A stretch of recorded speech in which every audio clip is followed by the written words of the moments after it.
you, Jennifer. This is George. Thank you all for joining us. Long Now Boston held 2 virtual conversations on the COVID pandemic in April and May. There's a great summary of that conversation on the website. It was clear then that this once-in-a-century pandemic would be terribly disruptive, with the worst impacts for those with the least resources.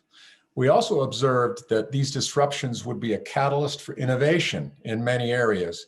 And tonight, we dive into one of those areas, biomedicine, to look at key innovations that could reduce the time for deployment of novel vaccines. So as Jennifer said, we have 2 prominent speakers tonight. Preston Estep, the founder and chief scientist of RADVAC.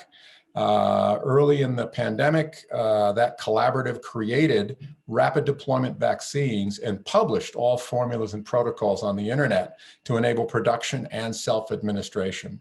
Prior to RADVAC, Preston was the chief scientific officer and co-founder of Veritas Genetics. He's an inventor and an advisor to many biotech startups, and Preston was a previous Long Now Boston speaker on DNA technology breakthroughs. Professor Florian Krammer is a professor of vaccinology at the Icahn School of Medicine at Mount Sinai and a leading researcher on the biochemistry of viral infection, vaccines, and therapeutics.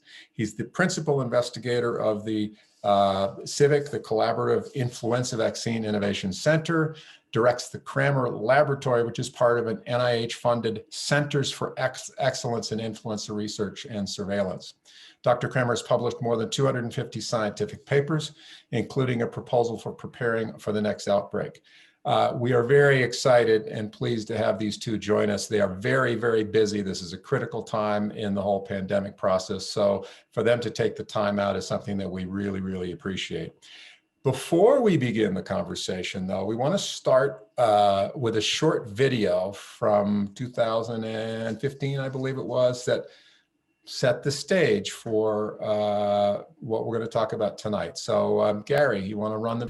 I rate the chance of a widespread epidemic far worse than Ebola in my lifetime is well over 50%. If we look at the 20th century and we look at the death chart of the 20th century, I think everybody would say, oh yeah, there must be a spike for World War I. You know, sure enough, there it is, like 25 million. And there must be a big spike for World War II, and there it is, it's like 65 million. But then you'll see this other spike that is as large as World War II right after World War I. And most people, a lot of people would say, well, what? What was that? There's 2 kinds of flus. There's flus that spread between humans very effectively, and there's flus that kill lots of people. And those 2 properties have only been combined into a widespread flu once in history. Well, that is Spanish flu. We have no idea where it came from. It's called the Spanish flu because the Spanish press was the freest. They were the first to talk openly about it. And so in the annals of epidemic history, that's the big event. I funded a disease modeling group that uses computer simulation, and that work has been phenomenal in helping us target our polio eradication resources and which parts of Nigeria should we work harder on. And it's very natural, if you have a group like that, to say, hey, look at something like the Spanish flu in the modern day.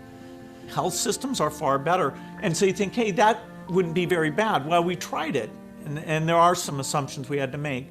But what we showed is that the force of infection because of modern transport, which compared to 1918 is over 50 times as great. And so if you get something like a flu, and you look at that map of how within days, it's basically in all urban centers of the entire globe, that is very eye-opening. That didn't happen with Spanish flu in the past.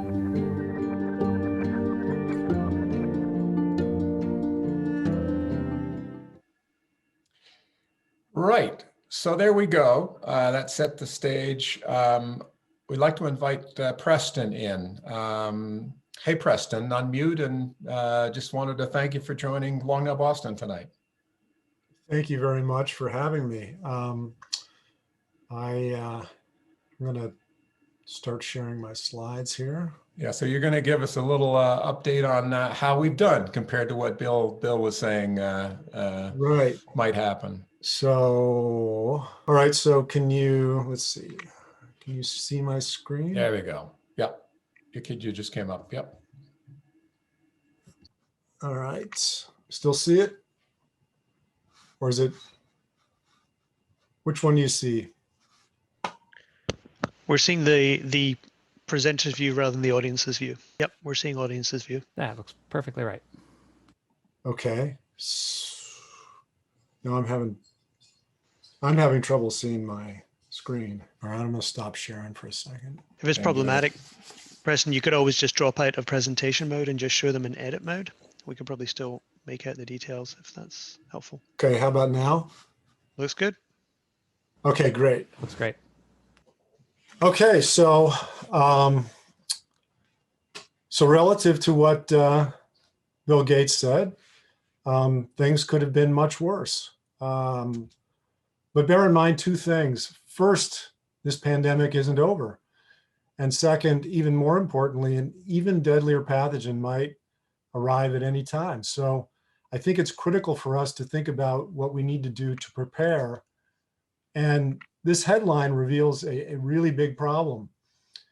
The vaccines people are receiving now haven't changed at all in the past 10 months. They were as safe and effective as they are proving to be now. Inefficiencies in testing the effectiveness and safety slowed their development, and we need to address those inefficiencies if we're going to do better next time.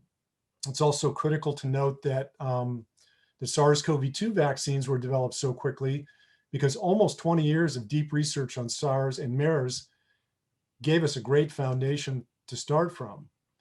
So what if we hadn't had all that great research already in place? We would have been in much deeper trouble. So we've invited Dr. Krammer to participate in this brainstorming session and to describe his proposal for greatly improving vaccine preparedness. And I'll turn it over to Dr. Krammer.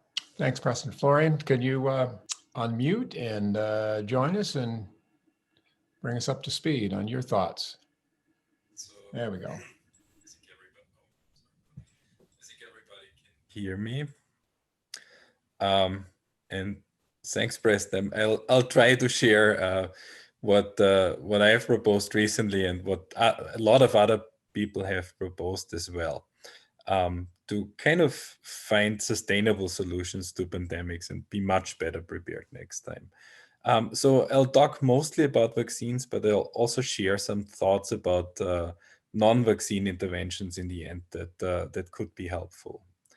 So from a vaccine perspective, the ideal situation, or the situation that we are in right now, is that we had a virus that emerged and then many months went by. We had global spread of the virus. There's now more than 2 million people who died from it. We have more than 100 million official infections. There's probably many more infections we didn't detect. There's a tremendous economic loss, and in several countries we see that the society is also taking a hit. And it took about 12 months until these vaccines were available. And even now, the vaccine rollout is relatively slow. It could go much faster. We don't have the production capacity right now to actually go faster. So there's many, many problems here. The ideal situation from a vaccine point of view would be that the virus emerges and very shortly afterwards, vaccines are available. And that could even be at the point in time when this virus hasn't caused the pandemic yet, but just a local epidemic in 1 or 2 countries. And that would probably allow to kind of stop the spread, the global spread of the virus. But how do we get there? That's something that we have been dealing with specifically for influenza for a long time. People have thought a lot about that. And so what I'm showing you here is basically a pathway or kind of a strategy to get to this point. It starts with the viruses. There's a number of virus families out there that we know are really problematic. These include orthomyxoviruses like flu, paramyxoviruses like Hendra and Nipah, of course, coronaviruses like SARS and MERS. There's a couple of more virus families, but that's usually where the bad players come from. And when I talk about bad players, I'm talking about viruses that basically cause respiratory disease for a reason. There's other viruses that are dangerous too and that are emerging and that could and do cause outbreaks, relatively large epidemics. But if they are not transmissible via the respiratory tract, they are much easier to stop. If you have something like Ebola, and I know there was a large outbreak in West Africa, still it's relatively easy to stop with non-pharmaceutical interventions. If you have something like Zika or dengue or chikungunya, you need a vector and you can stop the vector. And if worse comes to worse and it's really bad, you just spray, and nobody wants to hear that because of the environment, but you could spray something like DDT and you could get rid of it. So there are ways to stop these viruses, but with respiratory viruses, we have a really hard time to do that. Again, the good thing is we know these virus families, we know in broad strokes where the bad players sit. And there is, specifically for influenza, a lot of surveillance in the animal reservoir, so we have a good idea of what's out there. For example, in domestic animals and in birds, that's where influenza circulates. But this is something that's not done systematically for other viruses, like coronaviruses, for example. We know that SARS-CoV-2-like viruses have been found once or twice in Europe, but there's no idea of how many of those are, circulating in bat populations in Europe. There's actually a beta coronavirus sequence that has been found in bats in Mexico, but there's not too much known about how many of these viruses actually circulate. So what we really need to start to understand and start to get prepared is a very systematic surveillance effort in animals. And that's actually something that's relatively easy to do, and it's not that expensive. One issue there sometimes is that some countries don't like other countries to go there and actually kind of do that kind of work. This is a problem with China, for example, but also with other countries.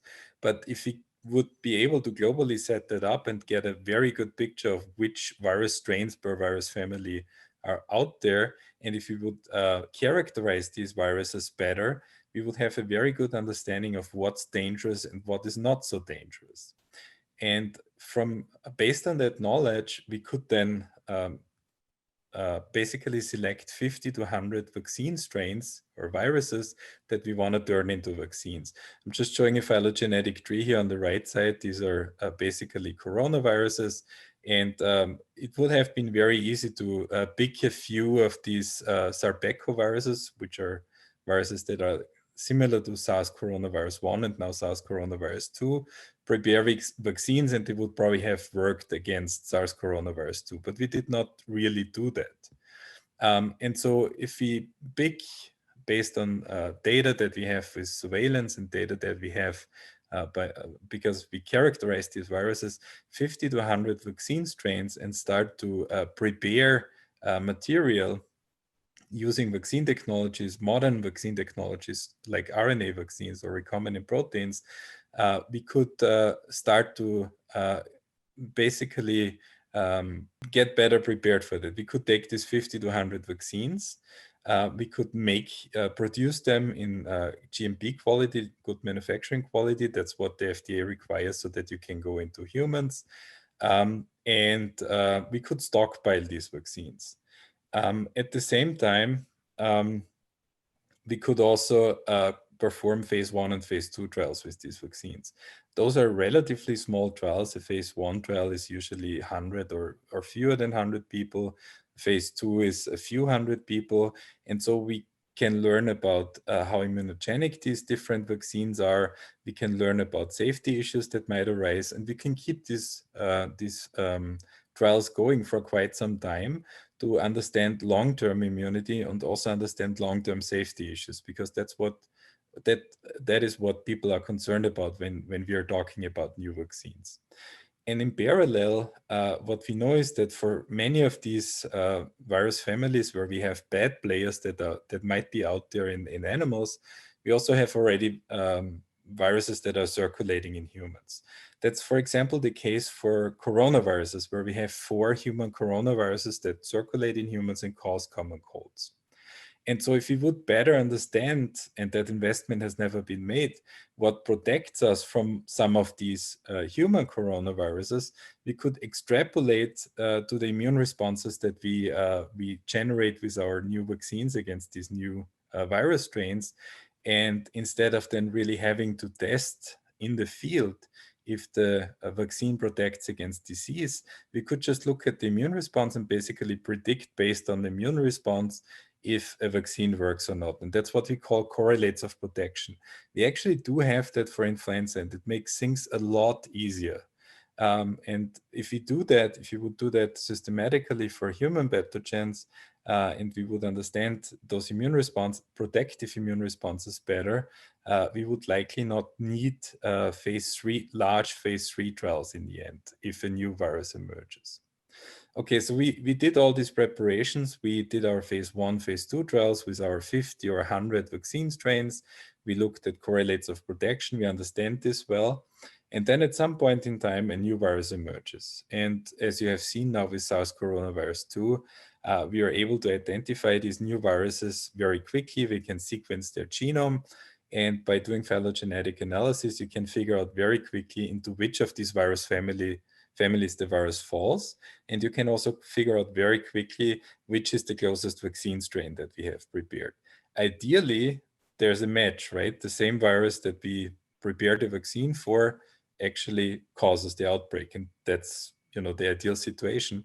It might be a little bit different, and we might want to adjust the vaccine and make a strain change. But because we already produced these vaccines, we know how to do that.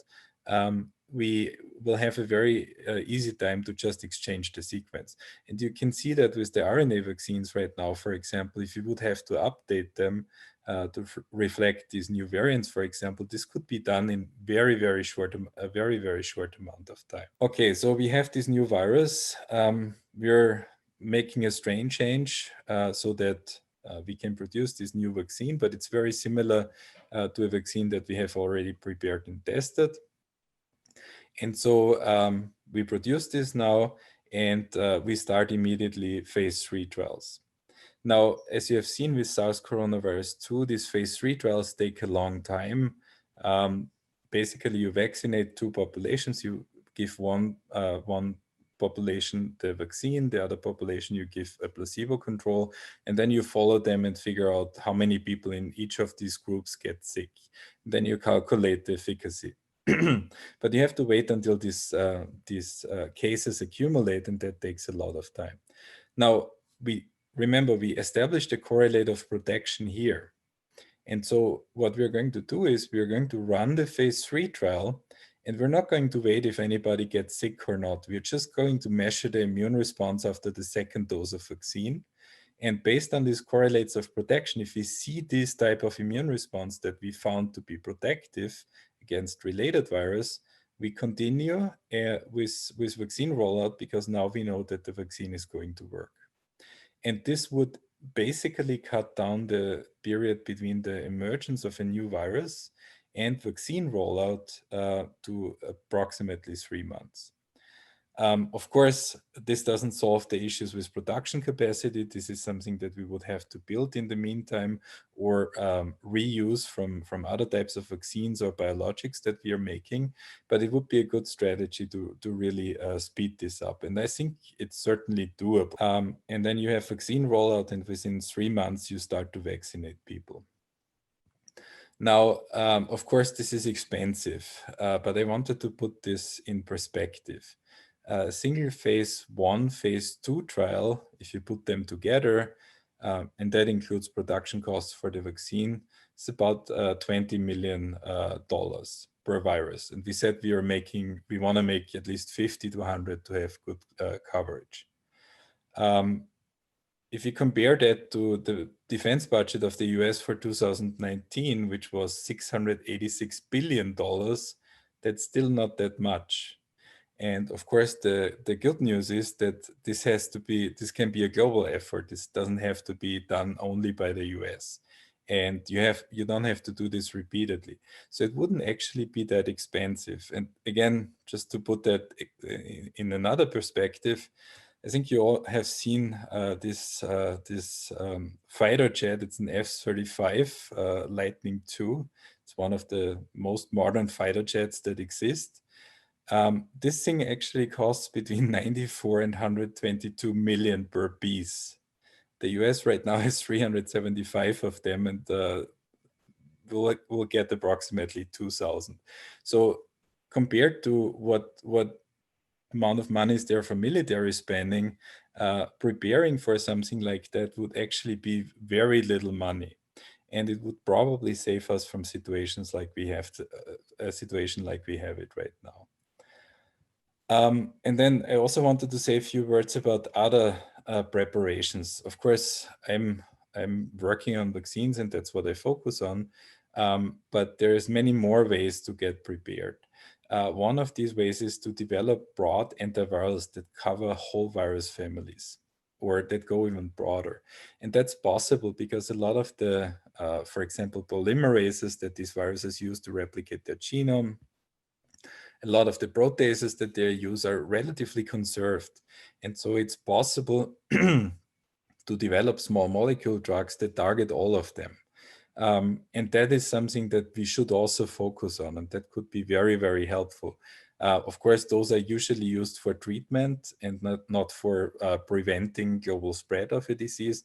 But of course, they would be very, very helpful if you have a lot of severe cases and infections.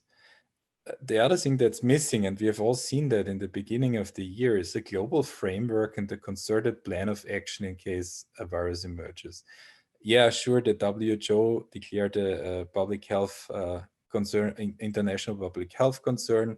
They also declared the pandemic, but this basically has not a lot of consequences. And it's always easy to say these things in retrospect, but if last January, every country on this planet would have closed their borders tightly for 3 weeks, we would not have a pandemic right now. And so if there's a plan to act if a virus emerges, that could actually stop a pandemic in its tracks too. Another point that we learned painfully is that we need to maintain local production capacity for masks and other protective gear. This was really an issue in the first wave. You have all seen that.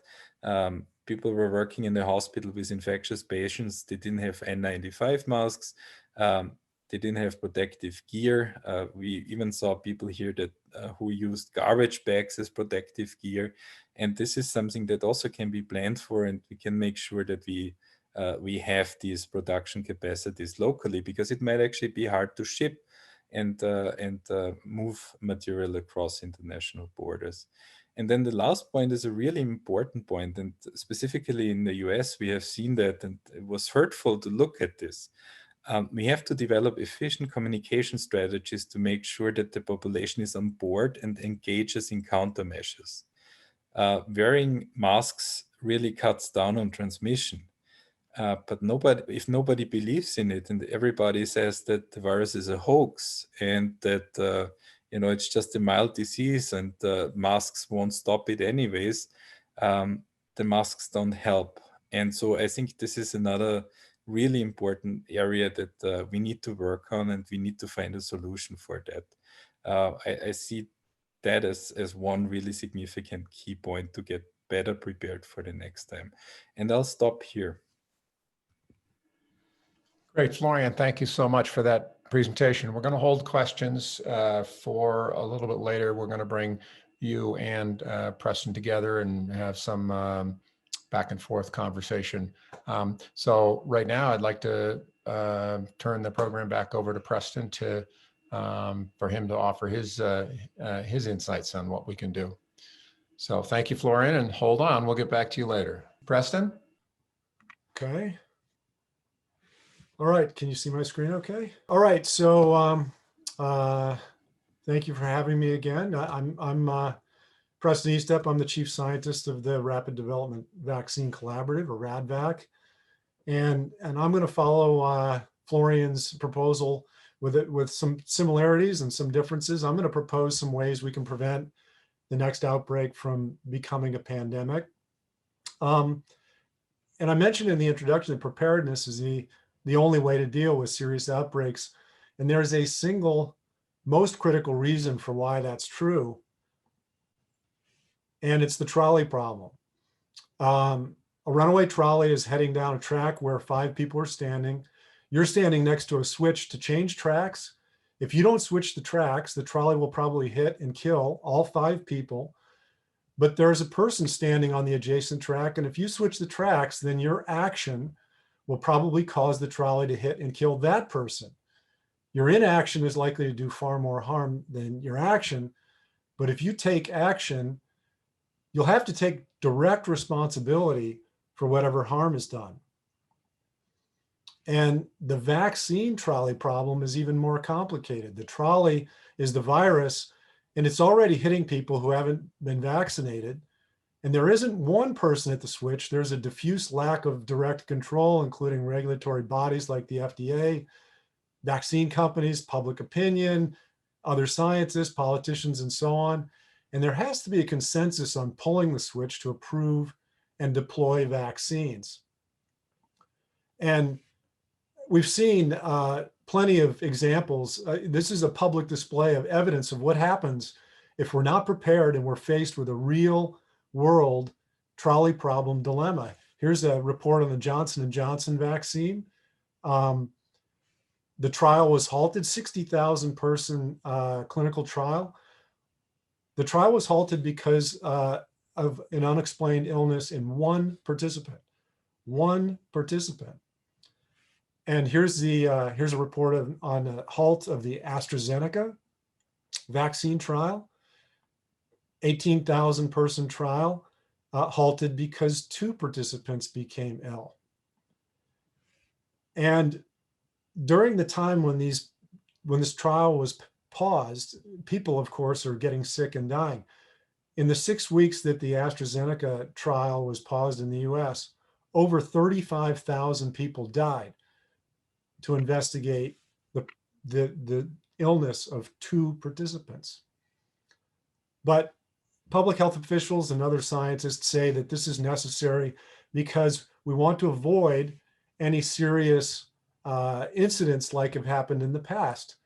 They mention the Qatar incident of an insufficiently inactivated polio vaccine that caused some children to become paralyzed and to die. There's a formalin inactivated RSV vaccine that caused the first reported case of vaccine-enhanced disease.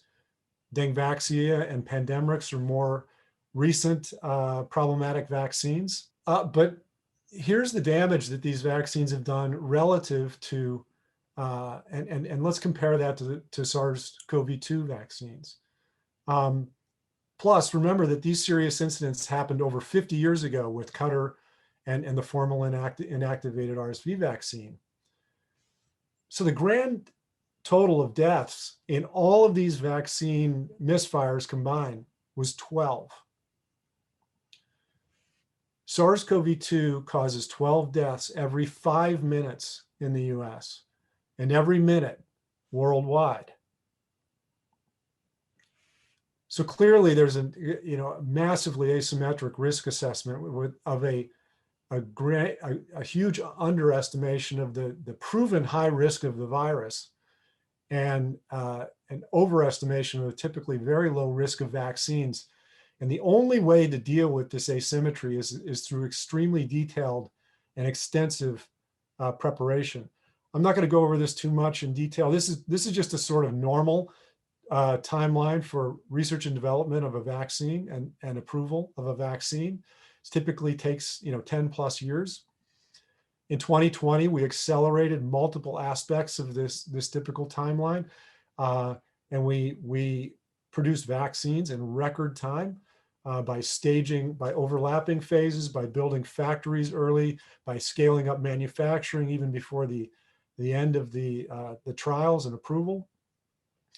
But there were a couple of really serious bottlenecks that occurred, including an ad hoc trial recruitment of large enough cohorts to have sufficient statistical power to test the effectiveness of vaccines.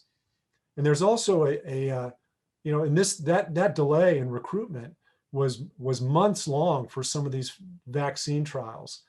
There's also a long delay in the placebo-controlled randomized design of these trials that required enough people of both the placebo group and the vaccine group to get infected so that we could compare the two groups for overall efficacy or effectiveness.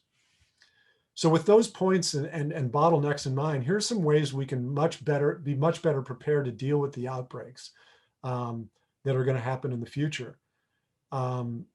Florian, he provided detail on these first 2 points on deeper R&D on virus families, and ideally create broad spectrum vaccines like a pan-coronavirus vaccine, and do really extensive pre-testing of basic vaccine designs. Look at correlates of infection and immunity and correlates of protection. But we can also assemble these volunteer vaccine cohorts. Maybe volunteers from within the military that would be available for early stage trialing of experimental vaccines. And then we should consider alternatives to placebo-controlled trials. In particular, we should look at challenge trial testing of vaccines, which have many advantages over placebo-controlled design. And then to deal with the resistance of the implementation of challenge trials, I have a proposal for how we might use these pan-virus family vaccines to create a different kind of what I call a step-up challenge trial design. So Florian already described, the deep immune profiling and correlates of immunity. So I'm not going to go too deeply into this, but just as a overview, you take some blood sample from either from an animal or from a human volunteer. You look at various cytokines, you measure various cytokines and other biomarkers, you analyze them, and you use them in a stratification computational analysis so that you can predict who's going to have severe versus mild disease. And you can do a similar thing with vaccines, and you can predict who will be protected versus who will not be protected from vaccination. So this work is ongoing right now with vaccines against SARS-CoV-2, and we need to do this with all of the experimental vaccines proposed by Florian and others. And so what these allow us to do is they allow us confirmatory testing of vaccine effectiveness for regulatory approval, but also they allow stratification of likely protected versus unprotected in challenge trials. And that's really an important issue that comes up in discussions of challenge trials. So challenge trials are tests of vaccines in which a vaccinated person is intentionally infected with a pathogen to test the vaccine's effectiveness. And here's some general features of challenge trials. You need really highly informed consent. And of course, that means adults only, and they need to demonstrate their understanding, possibly through an enrollment exam, very similar to the one that we implemented at the Harvard Personal Genome Project. Low mortality is essential for a challenge trial, either because the disease itself is very low risk, or through trial stratification of the deep immune profiling that we've been describing, and optionally, but ideally, a rescue therapeutic like monoclonal antibodies that are produced by Regeneron and Lilly are available just in case somebody does get sick and starts to develop very serious symptoms. You don't want them to die. So ideally you have some therapy that prevents them from getting, seriously ill. So these trials are much smaller, faster, and because they're smaller and faster, they're much cheaper than the trial price tag that Florian mentioned for the placebo-controlled trials. He mentioned a $20 million price tag. You could probably do a challenge trial for maybe a tenth of that. And there are very serious events that are associated with placebo control. So you get many fewer serious events and fatalities with challenge trials than with placebo-controlled randomized clinical trials. But here's the problem: because the use of the challenge trials is just another form of a trolley problem. In a challenge trial, many fewer people are required and risks can be managed. This is all done in isolation, maybe in a hospital or in a clinical setting. Nevertheless, someone who's responsible for any harm that might occur relative to the harm that might happen to someone receiving placebo is responsible for that harm. And even though the harm is far less than with placebo, many people still object to challenge trials. But challenge trials aren't a fringe proposal. Here's a guidance from the World Health Organization on how to conduct clinical trials, challenge trials. And here's an organization, One Day Sooner, that enrolls volunteers for challenge trials. And they have almost 40,000 volunteers in 166 countries now that are volunteering to engage in challenge trials. And here's a proposal in preprint from One Day Sooner. Again, these are small trials, as small as 50 people. They limit the age range of the participants to minimize the risk to participants to very young, low risk, 20 to 30 age, 20 to 30 year old age range. And with those limitations, the projected risk of these trials is very low, with a chance of almost no fatalities and even very little hospitalization. And again, these are short trials, and the proposed trial outlined in this preprint is about 1 month. So going back to what I was saying before about a step-up trial, step-up challenge trial, one way we might make challenge trials more acceptable is through this design in which the challenge is progressively more serious. For example, some researchers are working on a pan-coronavirus vaccine, including my organization, RADVAC. Some of these coronaviruses cause only mild cold-like symptoms. And challenges could start with the milder viruses, and immune profiling data would be collected for determining correlates of protection for those mild viruses and those mild challenges. And after initial very low risk phases, some participants would be challenged with more serious pathogens like SARS-CoV-2. And importantly, these broad spectrum vaccines target highly conserved portions of virus families. So they would likely be at least partially effective against any newly emerging pathogen from that family. So Florian mentioned that we could do a lot of pre-testing with these vaccines, and then upon the emergence of a new pathogen, we could maybe include some new novel determinants of that pathogen. But then we have to go back to stage one. We can't use that vaccine that we've already tested and just add some stuff to it and then give it to people. We would have to go back to the early stages of a trial and start all over again. But it's really important to note that these already tested vaccines that incorporate some of these highly conserved elements are likely to have some level of protection because they do share these highly conserved elements of these virus families. So that's all I have. But as a final note, we're still living in very dangerous times, so please stay safe. Thanks very much for your time and attention. Preston, thank you. This is George. We're going to try and assemble a panel here with a little help to spotlighting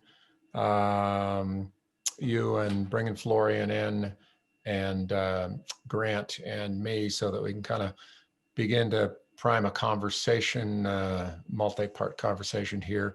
We also are monitoring the chat room. We have some people looking at the questions that are coming in there, and they're going to kind of help prime us with questions. So we want to have a conversation and then bring questions in from the audience. And then later, after we're done with the formal part, we're going to kind of end the formal program and then kind of open it up to people to have some conversation. So wanted to start. Thank you for your presentations. And Grant, do you want to start off? You have something you'd like to put out there? Sure. Yeah, no, terrific presentation, everybody. And yeah, Preston, Florian, wonderful for your insights and ideas here. One of the things watching both your kind of proposals was that they're clearly contrasting with how the West, basically US, European drug development had gone in terms of developing the vaccines. And obviously when you compare it, say, with the Chinese approach or the Russian approach, there was elements in some of what you said that kind of rang bells there. Like, I'm not saying that they were directly comparable, but I'm curious, given the very aggressive approach that the Russians and the Chinese took with regards to timelines, are there lessons learned from that, things that you liked to some degree, some elements that you thought, they did it wrong because of the following reasons? I'd love to hear both your thoughts. Or should I? Sure. So, my view is, again, I think that we're overly cautious with vaccines. I think that the really problematic vaccines are over a half a century old. Modern vaccines are vastly safer than the pathogens that they're designed to combat. We need to be more rational about our risk assessment of the vaccine. So I think Russia's rapid response with their vaccine was heavily criticized in the international public health community. But I think that in the end, I don't know whether or not they really needed them. Certainly, China didn't need vaccine rollout as quickly as the U.S. did. But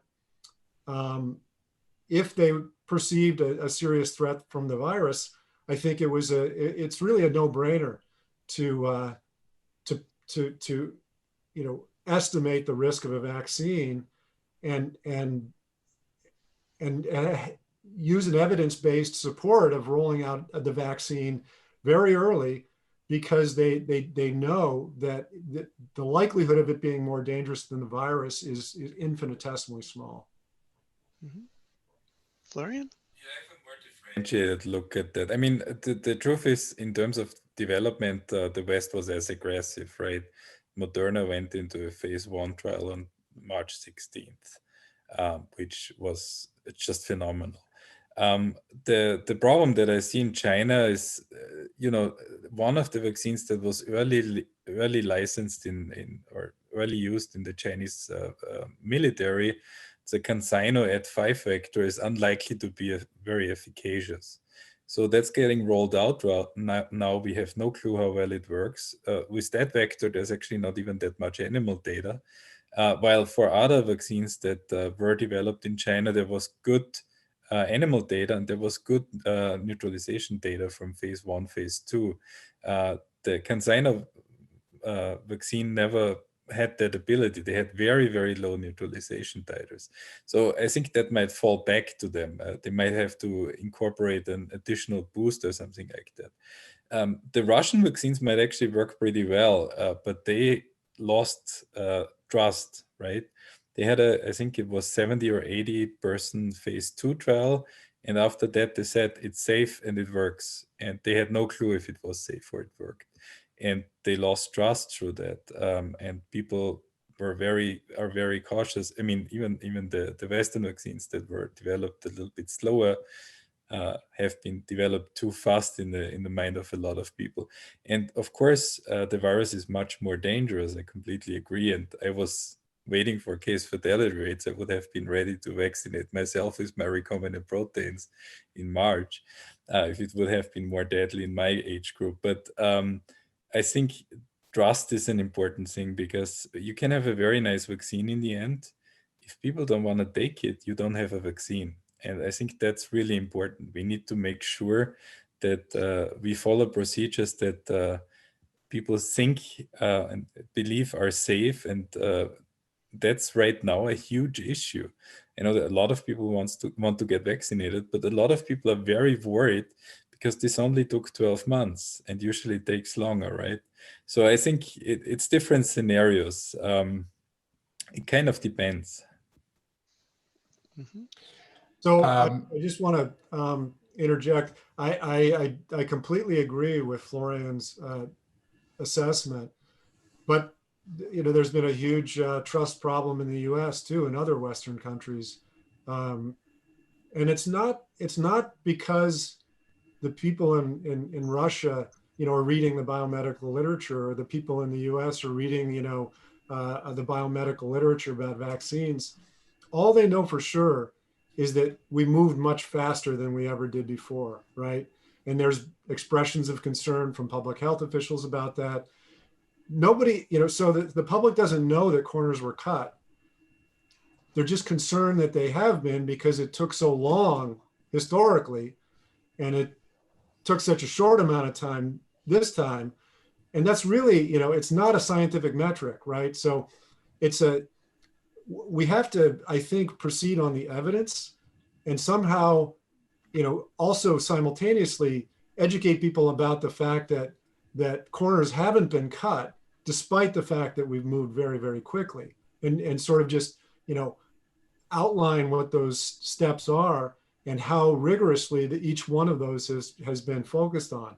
So, the trust issue is very difficult, but it really has nothing to do with the science, and much more with comparing what we're doing now, or what we just did, with what has been done in the past.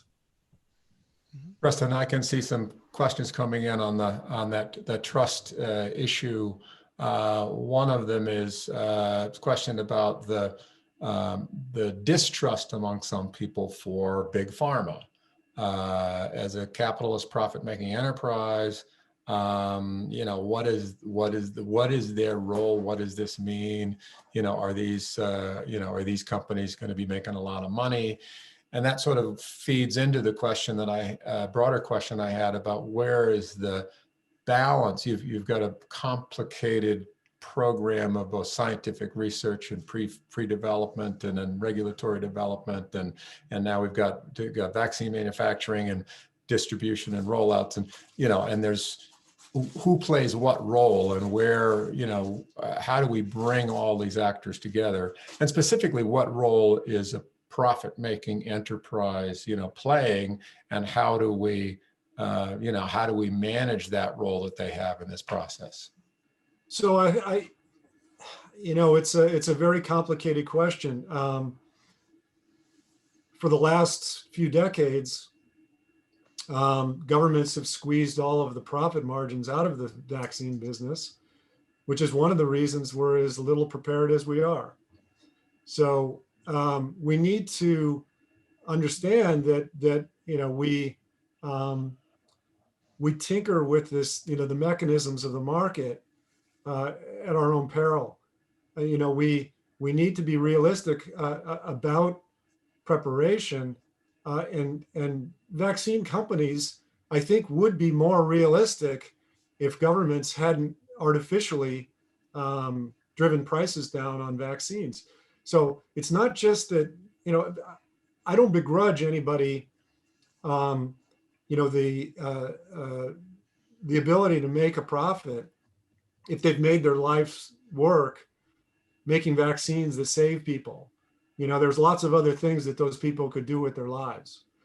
So I'm not anti-pharma or anti-biotech, but this is a very, very complicated question. One of the things that I wanted to do, though, in the first stages of the SARS-CoV-2 pandemic, was to try a different model, to use the sort of ultra historical framework for self-experimentation, but also the modern framework of free and open source, and create a free and open source vaccine platform and program to see if maybe that could contribute to people's, to the transparency that people were craving in the vaccine developmental process. So a lot of people have told us that, this idea of, basically, opening the black box, pulling back the curtain completely on vaccine design, showing everything that's inside, actually gives people a lot more trust. There are a lot of people who are anti-pharma and even anti-vaxxer who think that the RADVAC solution is really the best solution for them. I have to issue a caveat, with that sort of that higher level of trust, and say that in the early stages of this kind of a program, though, we haven't generated the kinds of investment and quality data and effectiveness data that pharmaceutical companies have generated. So this is a very, very difficult proposition, to create a free and open source vaccine platform. But we'll see if it, in the long term, if some people embrace this and decide to use it and don't trust pharma and don't trust governments, to look after them, maybe this is one additional tool that we'll have in fighting pandemics in the future. I'm just curious, just to follow up on that, Preston. So I certainly transparency in principle aids trust and will broadly increase the level of trust. But at the end of the day, drug development, vaccine development, biomedical research, hugely complicated, technically very sophisticated topics. So even if you have all the data from the most large scale, sophisticated trials, most people will not be able to interpret that, or if they try and interpret it, there's a huge danger they don't have the biostatistical expertise to interpret it the right way and to misinterpret it. All those issues are there. So by default, people will still look for authorities and sources of authorities when vetting, whether it's to say, you don't need to look at the data, just trust us, it works, or I've looked at all the data and trust me, it works.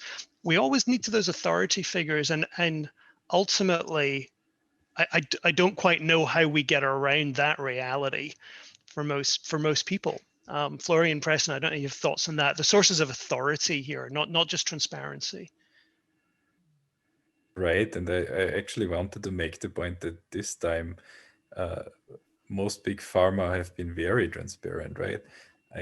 We know the sequences of the constructs of Moderna and Pfizer. We knew them before they even went into phase 2 trials. That's true for many of these companies. There were publications right away. There's a lot of data. Even the companies engaged in putting preprints out. The clinical trial protocols were made public, which is unprecedented. And the data packages for the submissions, the FDA just put them online. You could download them, right? So at least in the US, it's a very transparent process right now. But as you said, if somebody who has no clue about these things downloads these documents, the person is not going to find any answers, right?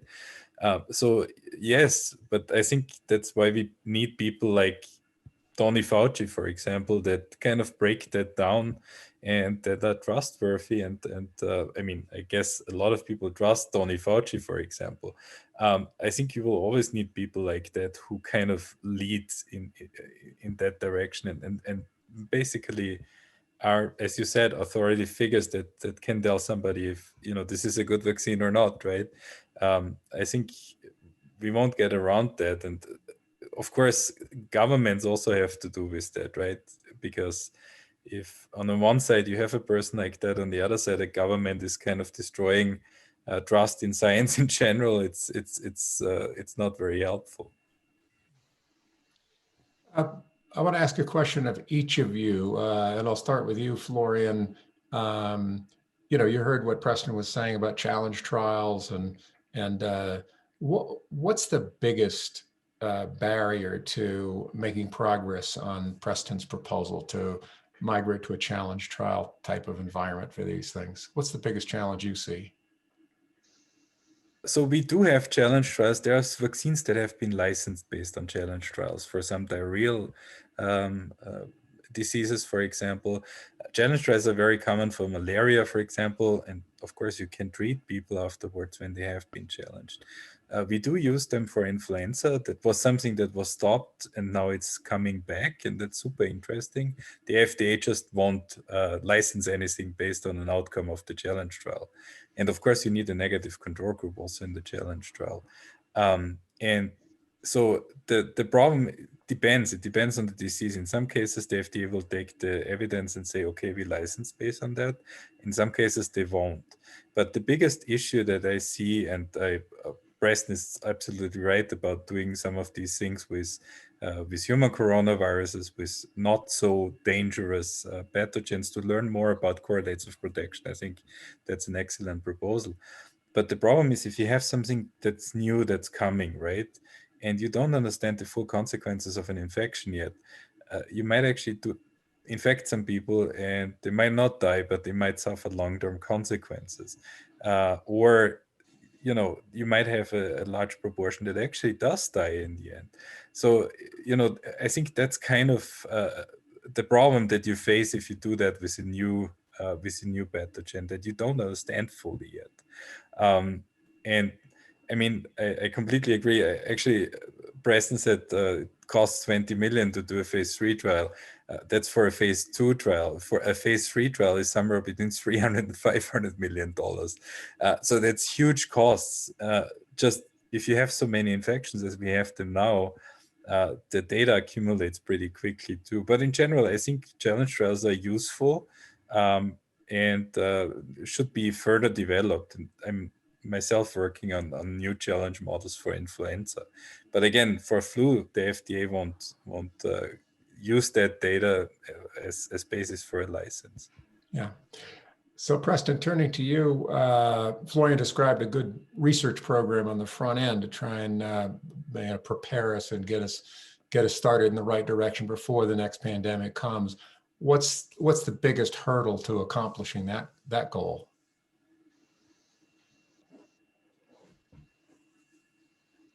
Microphone. You're on mute. Yeah.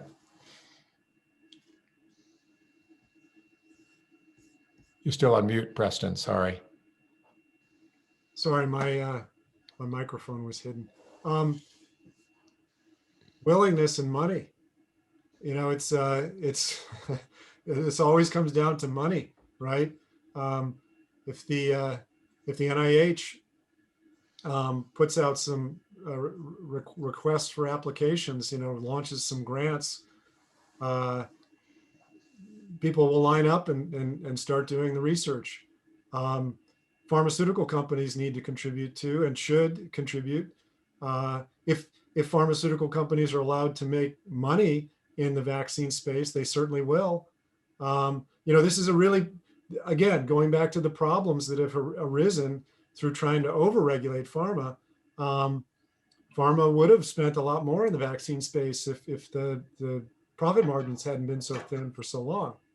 So, this is something that has gotten, multiple cans that have gotten kicked down the road for so long by politicians and, primarily politicians, who are responsible for spending on prevention. As Florian very rightly points out, we spend these enormous amounts of money on munitions, on preparedness for war, right? But as many people have said, since the beginning of this pandemic, this is a war. This is we have to prepare for a war against these pathogens in a very similar way to the way that we prepare against potential international foes. So the amounts of money being spent are a pittance relative to what we spend on that military hardware. Yeah. No, I think that analogy is entirely apt here, and it does tie back to this broader underlying issue of the problem of people understanding risk and the comparing risks. And trolley problem is one example of that brings it home, but there's numerous other ways of exploring that. It's a huge challenge. I wanted to just tie back. We've got a few minutes left before we're going to kind of public questions, and we're going to take questions that have been added to the chat. So again, folks in the audience, if you have other questions you'd like to share with the Preston and Florian, please add them and we'll pick them up. But I wanted to ask also about the challenge trial model. So, Preston, in your presentation, you talked about how you would self-select young, vibrant, healthy individuals in the right kind of young age group, and you could expose them to whatever pathogen. And obviously you'll learn something from that, but at least in the case of COVID-19, obviously that's not the group that's most at risk, and you get into issues of do you have the right population mix in your challenge trial, either from a sort of an age perspective, or a gender perspective, or an ethnicity perspective. You also have a variety of equity issues and efficacy issues that crop up there if you don't design your population for the challenge study effectively. Can either of you just comment on how to design the populations properly under a challenge trial in general terms? Doesn't have to just be for COVID, but just in general terms. Yeah, so the 20 to 30-year-old age range proposal was the published proposal in the preprint proposal from One Day Sooner. Yep. I actually, I think that, I mean, of course, that's very safe, right? That's one of the reasons that they want to start there, right? Because it's already very controversial to propose challenge trials. They can't even get challenge trials happening by proposing those low risk groups, as the initial cohort for challenge. I think that if you used one of these pan-virus family vaccines and started with the less pathogenic ones, you get correlative protection data that allows you to start moving into the more gray area, into the higher risk groups, the higher age groups, people with comorbidities, so that you can more safely predict who's going to be protected, and who's sort of at the dividing line between protection and non-protection. So this deep immune profiling is really, really critical for I think for every aspect of what we want to do moving forward, especially the implementation of a realistic challenge trial. Mm-hmm. Florian, anything to add to that, and particularly the efficacy of deep sort of screening in that way? How, given the complexity of human biology and the complexity of some of these viruses, some of which are going to come out of nowhere, and you've variants and all the rest of it, how effective are some of those screening techniques to make sure you've got the right population? You understand the risk properly of those populations are being exposed to. Florian? Well, I guess, the more diverse you make that population, the closer you're at the general population, but the harder it probably also is to pick up a more homogeneous signal, right? But I wanted to, in Preston's defense, I wanted to make the point that usually we do phase 3 trials in young, healthy adults, aged 18 to usually 59, right? In this case, older adults have been added to these trials already initially, to phase 3 trials, because they were recognized as a high-risk group, right? But we do now have the issue that people with suppressed immune system, cancer patients, transplant patients, pregnant women, children, were not in these trials, right? So we have to extrapolate, and we often don't understand how the vaccines will work in those people. We assume they will work. We don't know how well. So all of these systems have their issues, and in the end, if you go from a defined trial to the population, you will always have to extrapolate. And I mean, that's another thing that that we have to face. What you measure in a phase 3 trial, or what you would measure in a challenge experiment, is efficacy. And efficacy is something under controlled experimental conditions, right? Right now, Moderna has an efficacy of 94%, Pfizer 95%. Effectiveness is how well the vaccine then works in the actual population. That's usually much lower. And so, you know, there's many moving parts there. So, you know, but as Preston said, the better you understand the immune responses, the better your prediction gets in the end, right? And so this is something that is sometimes overlooked, right? In some spaces, like in the flu and HIV space, correlates of protection and looking at these immune responses in very much detail is common, because we still have issues with these pathogens. But if you look at measles vaccines, yeah, the vaccine works, and so there was not much invested anymore in looking at that. If you look at human coronaviruses, yeah, they cause common colds. Who is interested in that, right? So nobody did that research, and the research wasn't funded. And so I think those are really big mistakes, because they could help us to understand many of these things much better. Yeah, I know we're getting close to the end of our question. I want to ask a question about, you know, a pandemic is a global threat.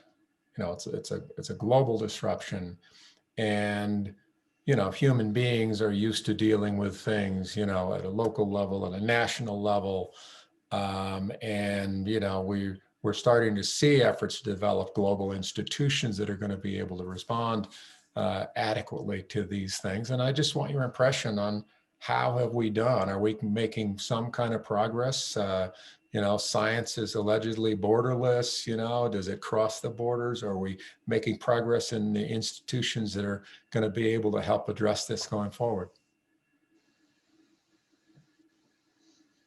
Science did a great job. There was so much communication, there was so much collaboration from the get-go. And that's what we're supposed to do, and that's what we're good at.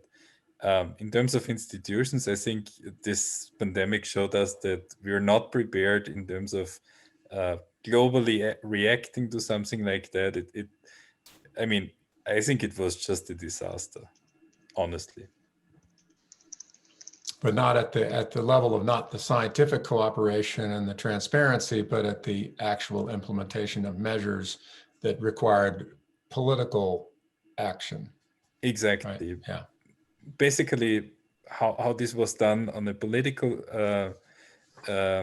basis, how policy making in the different countries worked, even how public health measures were implemented. I think all of this was an example of how not to do it. I don't have anything to add to that. I completely agree. I think that the science was unprecedented in the collaboration, the excellence, the scope, the speed at which the scientists moved, shared information, shared data. It was really a great time to be a scientist. It was amazing. It was there was an outpouring of research. You know, I was up, you know, late at night, you know, many nights in a row, just because there were so many incredible preprints coming out, you know, just one after another. And then, you know, at the interface between science and public health, you know, that's where everything fell apart. It was a catastrophe, both politically and in the public health implementation. Well, that's great. I think we've had a good conversation now in the panel format. So we're going to close the formal part of the event. And Florian and Preston, thank you so much for being a part of this. It's a very important conversation, and we're really, really happy to be a part of it. And we hope you can stick around for some informal conversation with the audience. And so let's turn it over for a minute to Jennifer Clifford. Okay, thank you, George. And thanks so much to our speakers, Florian and Preston. That was just fantastic.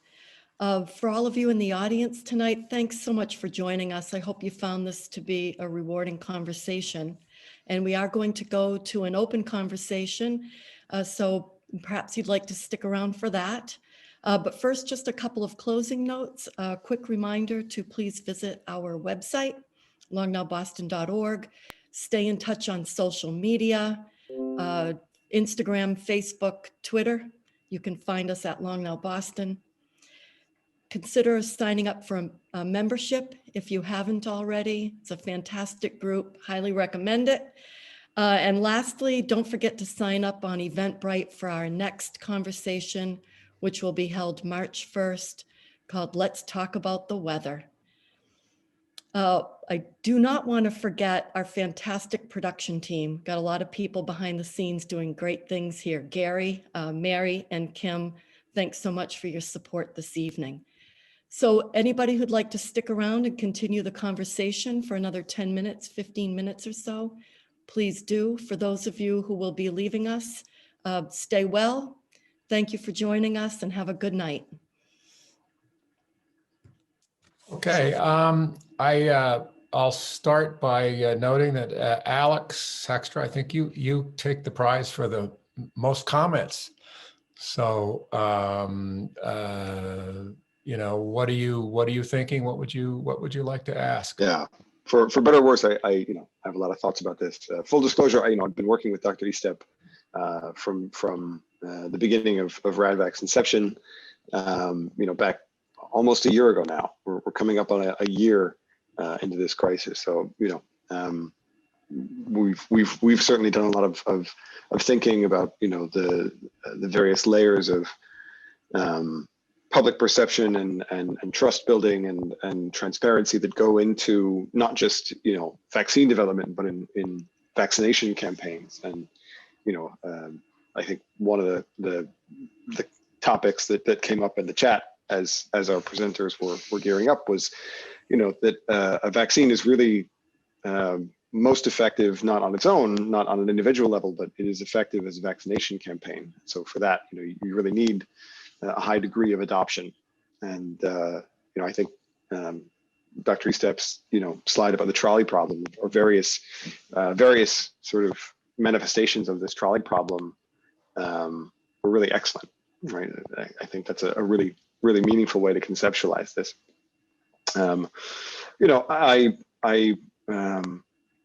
I hope that one thing that we learned from this is that the market forces, as they are right now, really weren't enough to prepare us for this. And I'm wondering, and this is something that we've dealt a lot with in our own project, but are the market forces such that an open source platform is precluded from real commercial development, a real formal development?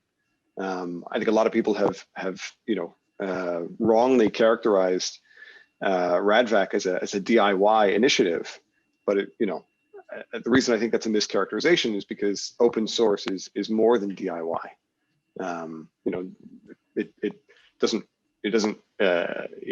It isn't exclusive in the way that in the way that proprietary development is.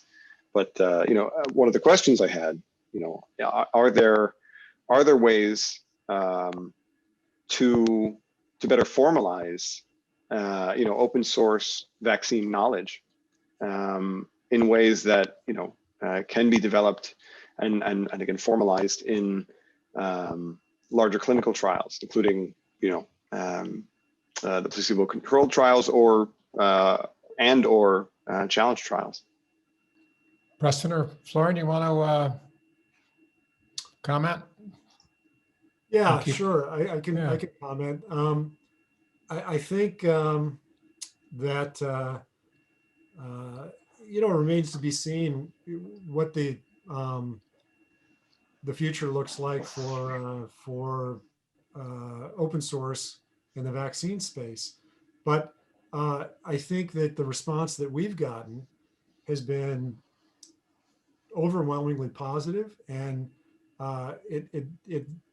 it has attracted, the project has attracted a lot of people who have this incredible skepticism about vaccines, they're not, a lot of the people that have been drawn to RADVAC are not like truly anti-vaxxers, but they're people who are, you know, generally highly educated and highly informed, but very skeptical of a lot of the forces that are at work that shape the vaccine landscape in the way that it currently exists. So a lot of those people, you know, are adherents, they're believers in the open source philosophy and the design philosophy that's contributed so much to the open source movement in software. You know, many computer software engineers are interested in this. So I think that what we've learned about citizen science very generally, and what we bring to this space from citizen science and open source philosophy is really an ideal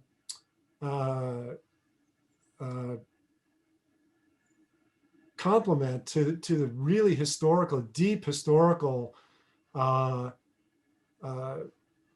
impulse for scientists and physicians to engage in self-experimentation in critical moments of innovation.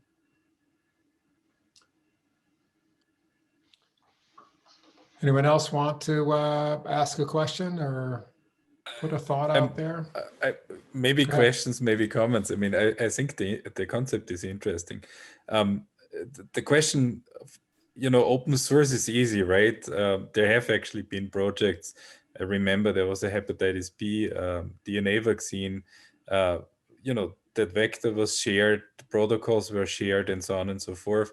The question is always you know, can you produce something in a certain quality? And I think you could even design an open source vaccine in a way that you probably get it past the FDA, but you still would need to produce it in a GMP quality. You could do that locally, you could do that at small scale, but all of this would have to go through that route, right? All of that would have to be GMP, all of that would have to be filed. You could probably do it. It's just a huge undertaking, right? Because you know, if I have one GMP unit that is huge and churns out millions of vaccine doses, that's easy to control. But if I have 10,000 small ones, that's becoming very problematic. Not because it can't work, but if you actually stick to the proper paperwork that you would need to do that, it would just be a massive effort, much bigger than centralized production, for example.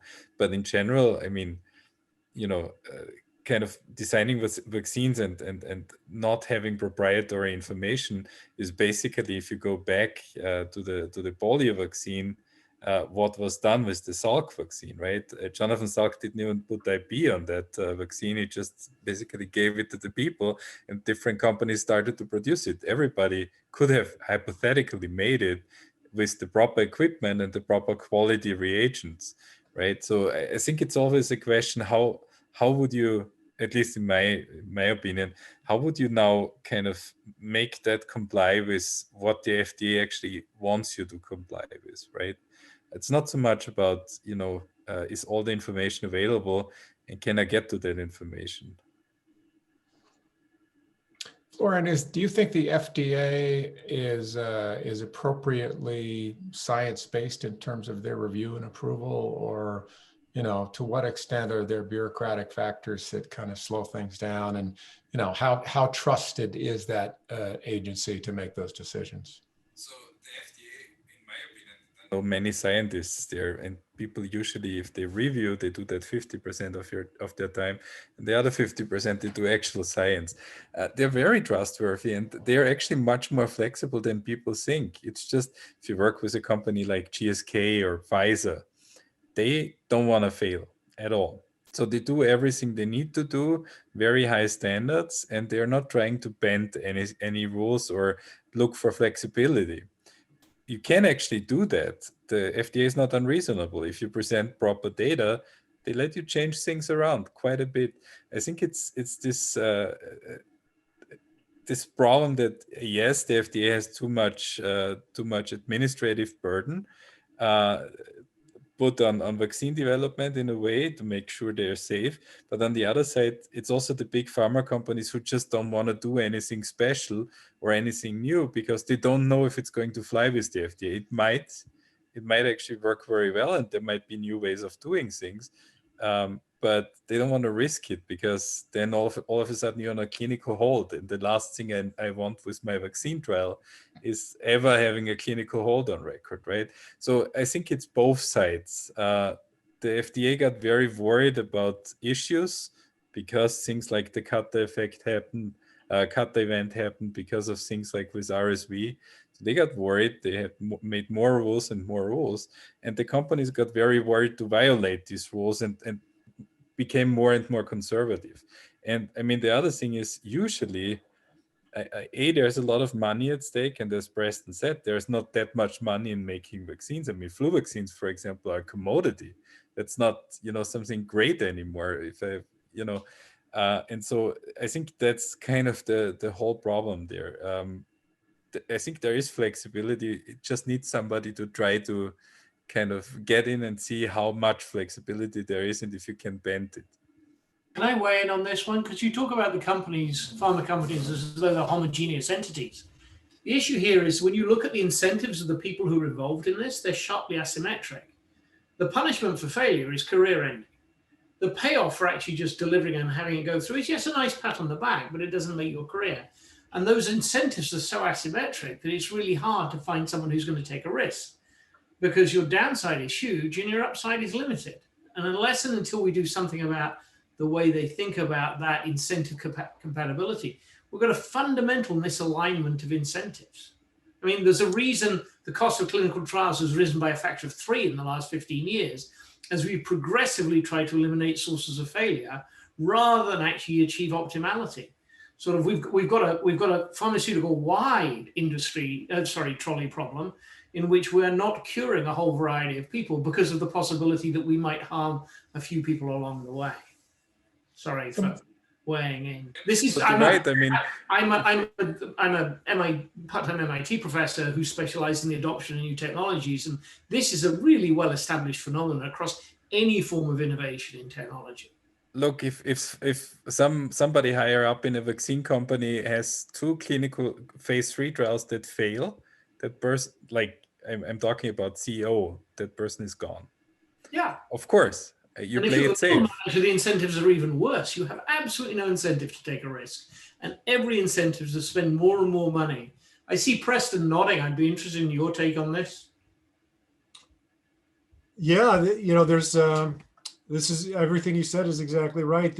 If there's no money in the space generally, then the impulse toward innovation is non-existent, right? So there's been tremendous innovation and a lot of money in one area of vaccines, cancer vaccines, not in infectious diseases, right? But much of the infrastructure that was brought to bear on the research for SARS-CoV-2 came from the cancer vaccine space. 2 of the most innovative companies in the industry doing cutting-edge T-cell work, T-scan therapeutics and adaptive biotechnologies. They're both very focused on oncology, on cancer vaccines. So they had to pivot tremendously, to get aligned with research on infectious diseases. But even with the incredible tangent of SARS-CoV-2 to their normal business operations, they're still the world leaders in this area because there are no equivalents in the world in infectious diseases. Can I try a but for on you? What do you think would have happened to the path that they were going down absent COVID? Would they have ever managed to find the funding and the resources to get through clinical trials in a conventional approach? And how long would that have taken? Well, so again, they're because they're focused on onco-oncology, onco therapeutics, right? So they weren't interested even peripherally in infectious diseases. they were, oncoimmunology companies. Yeah. So they were extremely well funded. That's how they had the war chests to pivot into COVID. And that's why they're the world leaders, but only because they had the dollars, for innovation and to put people, onto things that were never part of the business plan. Preston, I have a follow-up. Is there a possibility that a nonprofit entity like RADVAC, with the right support and incentives, could move into the space that's, building that infrastructure that then the pharmaceutical industry is going to be able to, the nonprofit can push the envelope in ways that the pharmaceutical industry, because the incentives that are set up for them are just different and they're not going to be responsive to those kinds of things. Can the nonprofit sector really begin to move and innovate and bring some of those innovations forward and then partner with the pharma to get things actually produced? Well, I think that the pandemic has been a real wake up, for everybody in multiple different ways. Going back to the Bill Gates video, he made these predictions a few years ago that we needed to act to prevent these outbreaks, right? Well, a really good question is, then why didn't he put his money into prevention? He's got plenty of resources, right, to have done a lot more. And the answer is very complicated, right? He knows it's coming at some point. It's just that we all know it's coming at some point. We all know that another outbreak is going to happen. The question is, is it going to be 2 years or 22 years? And so there's this uncertainty that impacts not just nonprofits, but even extremely high net worth individuals, richest people in the world like Bill Gates.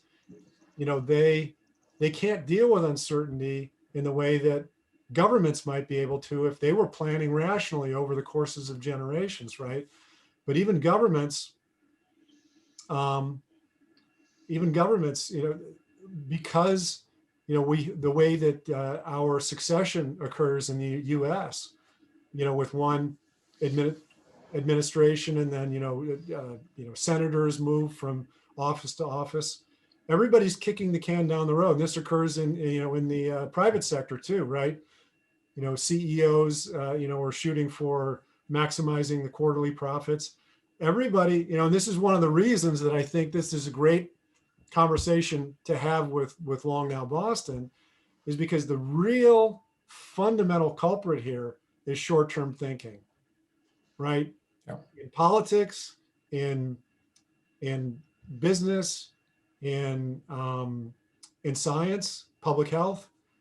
So, luckily science, is kind of free of that, and long-term thinking is sort of just the natural part of the scientific endeavor. But all of these other endeavors, including nonprofits, have to think about, burn rate, what does your funding situation look like to the end of the year? So everybody becomes very short-term focused. And, I think the one really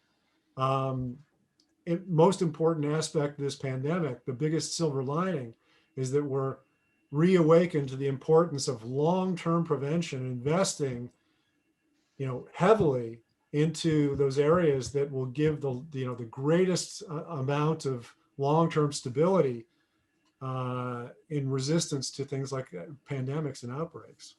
That's a great comment, Preston. And it takes me back to one of the speakers we had about a year and a half ago, Safi Bakal, who was talking about loon shots. And he pointed out that it was DARPA, which was a defense agency, funding arm that was just out for innovation, funding small projects to generate that innovation that created a tremendous benefit. Back the predecessor to it in World War II actually helped us win the war. And so finding an institution, a way to help fund a process of innovation and reward it. And didn't, in a sense, it didn't have any defense objectives per se, but the benefits of having that innovation take place in an environment where people were open and encouraged to innovate is really incredibly important for the long-term, baseline developments that are actually going to help society make that long-term progress rather than get stuck in the short term. So thank you for the pitch for long now. Thank you.